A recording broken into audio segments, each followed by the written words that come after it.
Hai semuanya, apa kabar? Sehat, sukses, bahagia selalu. Jangan lupa subscribe, like, bagikan channel ini dan berikan komentar Anda agar kami semakin bersemangat lagi dalam memberikan Anda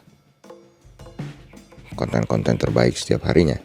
Ya, bagi Anda yang selama ini telah mendukung kami ucapkan terima kasih dan kami doakan Anda selalu diberikan kesehatan, rezeki, dan kebahagiaan yang melimpah.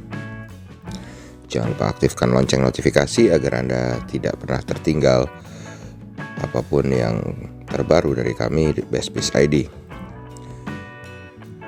Dan apabila Anda ingin ada sahamnya yang dibahas, silahkan drop di kolom komentar ataupun klik link deskripsi di bawah. Anda bisa klik Instagram maupun Facebook kami dan drop keinginan Anda di sana.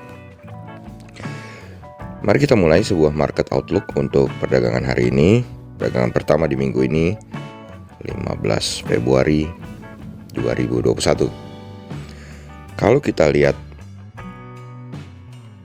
market Amerika dan market Eropa yang ditutup di hari Jumat, maka market Amerika dan market Eropa bergerak senada, yaitu menghijau, di mana Dow Jones nampak menguat sangat tipis 0,09% atau 27,7 poin ke 31.458.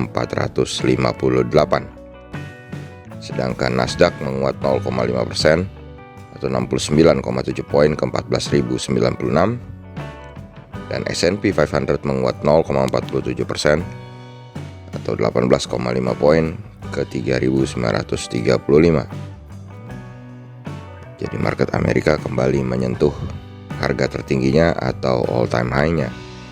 Kemudian kalau kita lihat FTSE 100 Index London tampil menguat 0,94% atau 61,1 poin ke 6.590. Sedangkan market Jerman DAX Frankfurt atau GDXI menguat tipis 0,06% atau 8,98 poin ke 14.050. CAC Prancis menguat 0,6% atau 33,9 poin ke 5.704. Kemudian kalau kita lihat dari kurs rupiah sendiri, kurs rupiah diperdagangkan di 13.922,5 per 1 US dollarnya.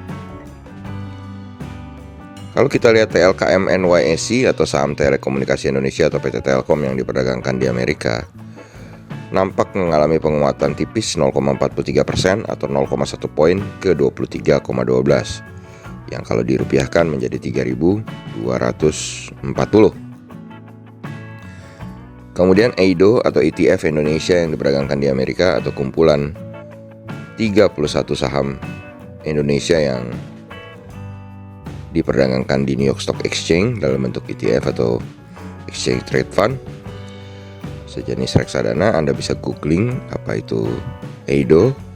Ternyata EIDO juga mengalami penguatan sangat tipis 0,13% atau 0,03 poin ke 23,91.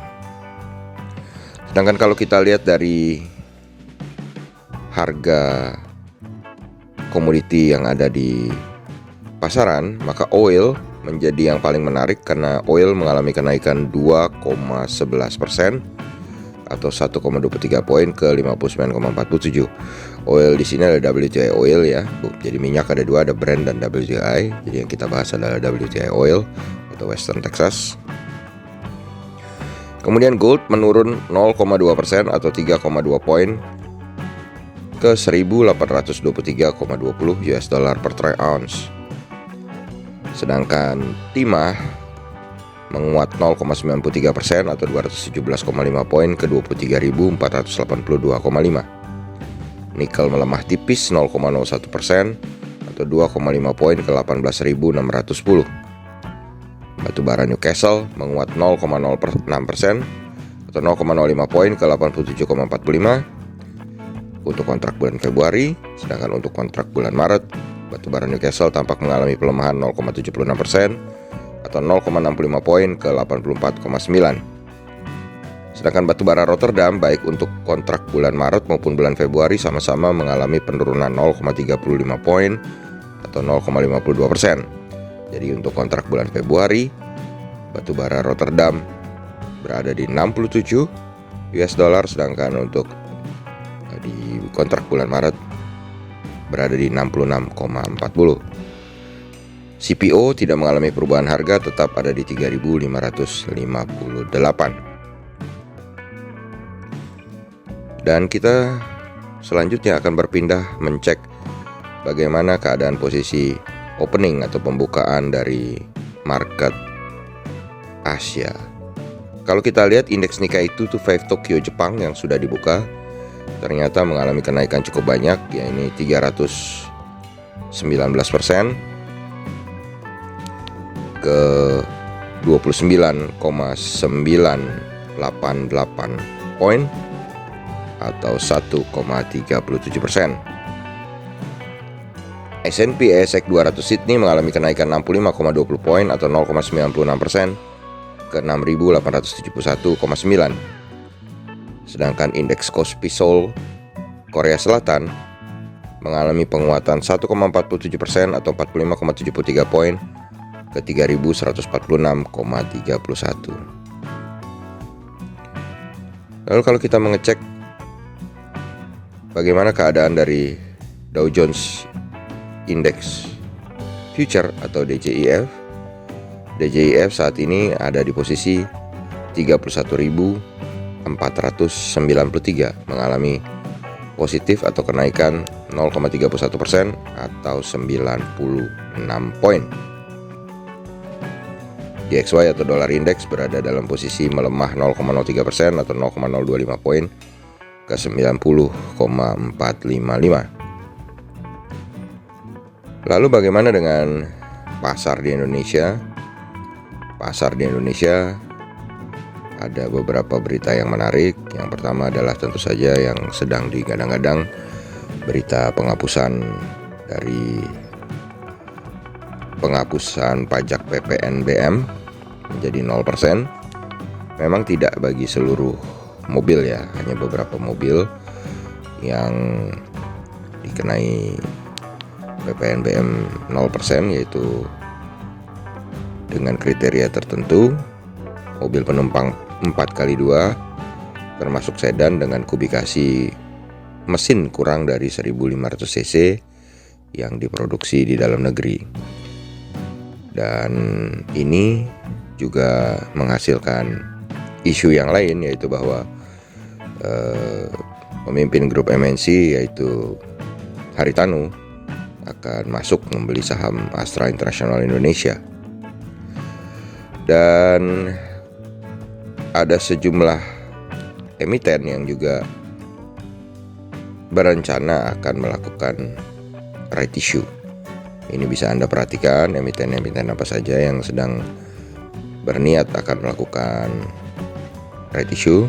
Di antaranya yang nampak adalah PT Sarana Meditama Metropolitan atau SAME, PT Bank Mayapada atau Maya, PT Bank Syariah Indonesia atau BRIS, dan juga PT Bank Rakyat Indonesia atau BBRI.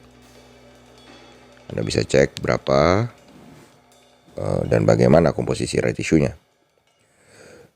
Sedangkan bagi kami, IHSG yang sudah 2 hari berturut-turut dalam teritori hijau, kali ini karena IHSG hari Senin adalah hari yang blind fly atau terbang buta, jadi kami tidak bisa menentukan apakah IHSG hari ini hijau ataupun IHSG merah, karena pemberatnya tentu saja IHSG sudah 2 hari berturut-turut hijau. Sedangkan pendorongnya adalah market Amerika, Eropa, dan Asia yang semuanya sedang hijau. Tapi kami memprediksi 50-50 karena baik IHSG turun ataupun IHSG naik, IHSG sedang tidak memiliki daya dorong atau tidak memiliki katalis, sehingga kemungkinan naik ataupun turun ada dalam pergerakan yang tipis saja. Demikianlah apa yang bisa kami sampaikan. Semoga bermanfaat bagi kita semua. Tetap sehat, tetap semangat, maju terus dalam mencapai profit maksimal di pasar modal Indonesia. Dan jangan lupa untuk selalu berusaha berbahagia. Nantikan terus berbagai insight dan informasi menarik lainnya dari kami, BestBiz ID. Sampai jumpa.